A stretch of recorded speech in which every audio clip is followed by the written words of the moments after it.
Bien, bonjour, mon nom est Dr. Denis Lachance, chiropraticien. Bienvenue dans une autre capsule de coaching.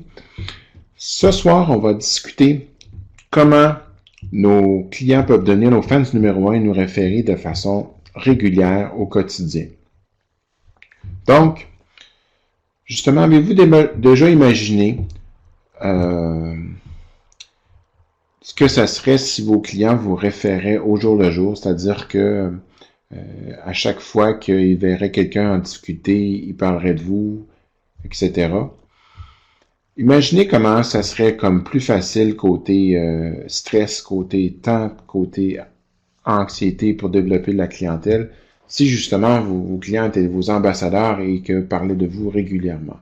On investirait moins d'argent, ce serait moins stressant à savoir quand est-ce qu'on va avoir des clients. On saurait que nos gens nous réfèrent régulièrement. Et puis, en plus, en les fidélisant, ce que ça nous amènerait, c'est justement, ça nous amènerait plus de clients plus régulièrement sans réellement faire des efforts. En fait, les gens nous trouveraient. Mais on sait très bien que dans le quotidien, ça ne marche pas toujours comme ça. Si chaque patient nous référait au quotidien, on aurait moins de problèmes. Mais souvent, ce qu'on vit, c'est que le client vient une fois, deux fois, trois fois, après ça, revient plus ou encore ne nous réfère pas non plus. Donc, comment qu'on fait pour changer ça? Alors, je vous dirais dans un premier truc que je vous donnerais, c'est que il faut, quand on a le patient avec nous, ou le client, lui demander un petit peu, essayer de le connaître, lui demander ce qu'il fait, ce qui le passionne, c'est quoi son travail, puis comment il voit les choses. Trop souvent, on embarque tout de suite dans le sujet principal, la douleur, son mal de dos, sa lombalgie, etc. Et ça devient que le sujet de discussion est vraiment comme très, très, très limité. Ce qui fait que on devient comme des techniciens à enlever la douleur. Moi, ce que je vous suggère comme modèle, c'est plutôt de faire de l'écoute active par rapport au patient. Qu'est-ce que ça veut dire, l'écoute active? Ça veut dire que poser des questions, en poser beaucoup, et poser des questions ouvertes pour justement aller chercher plusieurs éléments du patient, de la vie du patient, etc. Mais au-delà de ça, ça veut dire que quand on pose une question, on écoute la réponse. Souvent dans une conversation, on a peur qu'on manque de mots, qu'on ait un silence entre les questions, etc. Donc on pose une question et on cherche tout de suite l'autre question pour enchaîner. Et pendant ce temps-là, on n'écoute pas vraiment notre client, notre patient. Ce qui fait que, en bout de ligne, en n'écoutant pas ce qu'il y a à dire, on ne va pas chercher des indices importants.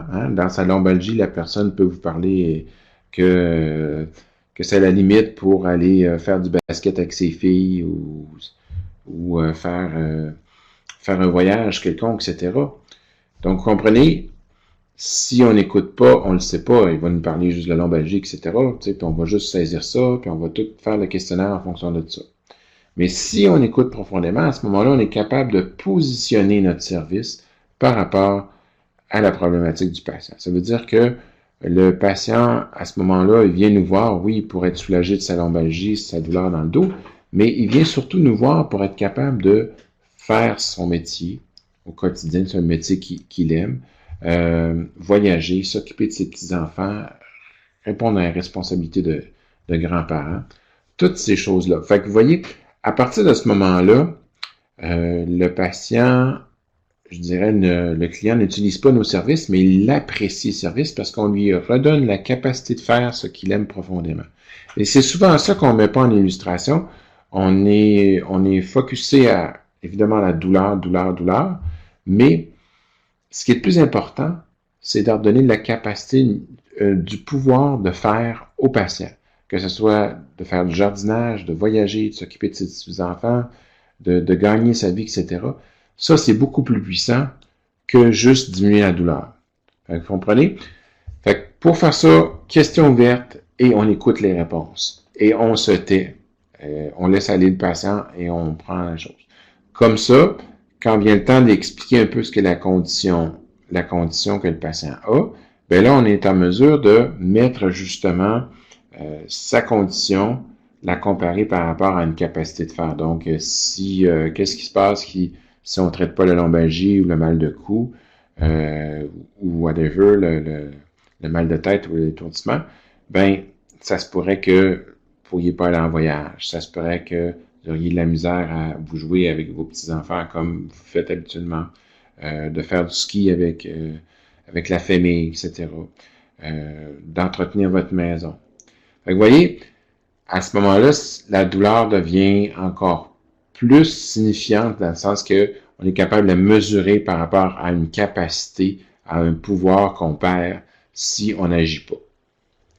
Donc, je vous encourage la prochaine fois à vraiment y aller comme ça, écoute active, question ouverte, et puis positionnez votre service par rapport à une capacité de faire du client. Alors, c'est tout pour aujourd'hui. Si vous désirez avoir plus de conseils par rapport à comment justement fidéliser vos clients encore plus, je vous invite à me laisser votre courriel et je vous enverrai quelques textes, quelques capsules que j'ai faites justement qui vont vous donner encore plus de valeur au niveau de justement bâtir la clientèle pour qu'elle soit fidèle et non que ce soit tout le temps recommencé. Donc, mon nom est Dr. Denis Lachance, chiropraticien. Ça me fait plaisir de vous parler ce soir et on se dit à une prochaine fois.